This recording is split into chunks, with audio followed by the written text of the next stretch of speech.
বহু প্রাচীন নাগেশ্বরনাথ শিব।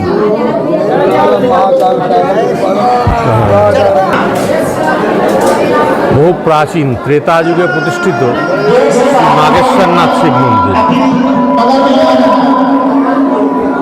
ভগবান শ্রীরামের পুত্র কুশ যখন সরযূ নদী জলে স্নান করছিলেন, সরযূ নদীতে, তখন তার হাতের একটি বালা খুলে পড়ে যায় সরযূ নদীতে। সেই বালাটি খুঁজে পেয়েছিল এক নাগকন্যা। সরযূ নদীতেই স্নানরত অবস্থায় ভগবান রামের পুত্র কুশের হাতের বালাটি হারিয়ে গিয়েছিল এবং সেটি খুঁজে পেয়েছিল এক নাগকন্যা। তা নাগকন্যার প্রতি কৃতজ্ঞতাবশত ভগবান রামের পুত্র কুশ তাকে কিছু দান করতে চাইলে সেই নাগকন্যা শ্রদ্ধাবনত হয়ে তাঁর আরাধ্য ভগবান শঙ্করের নামে একটি মন্দির প্রতিষ্ঠার জন্য অনুরোধ করে। তাই ভগবান রামের পুত্র কুশ এই নাগেশ্বরনাথ শিব মন্দিরটি স্থাপন করে দিল। এই হচ্ছে সেই নাগেশ্বরনাথ শিব মন্দির, কারণ নাগেদের ঈশ্বরই হলো ভগবান শিব শঙ্কর। কালের প্রকোপে মন্দিরটি পরবর্তীকালে ক্ষতিগ্রস্ত হয়।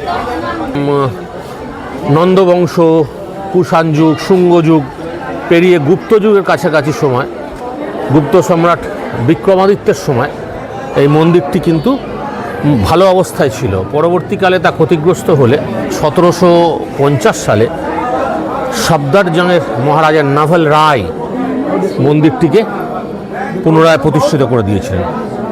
সময়ের সাথে সাথে কালের প্রভাবে মন্দিরটি তারপরেও ক্ষতিগ্রস্ত হয় এবং নির্মাণ কার্য চলতেই থাকে।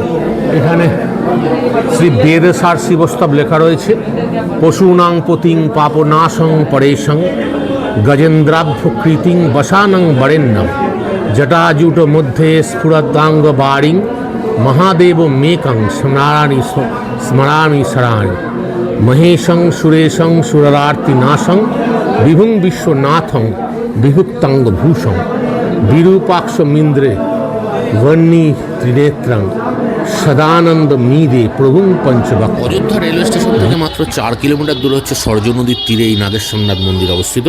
আপনারা টোটো রিজার্ভ করে খুব সহজেই চলে আসতে পারবেন, 100 টাকা নেবে। আমার এই প্রচেষ্টা পছন্দ হলে চ্যানেলটিকে সাবস্ক্রাইব করে গ্রো হতে সহায়তা করবেন, এই অনুরোধ রইল। গৌরবময় ভারতবর্ষের ঐতিহ্য সম্বন্ধে জানুন, গর্ব অনুভব করুন, লাইক করুন, কমেন্ট করুন, শেয়ার করুন। জয় হিন্দু রাষ্ট্র, সত্য সনাতনের জয়, হর হর মহা।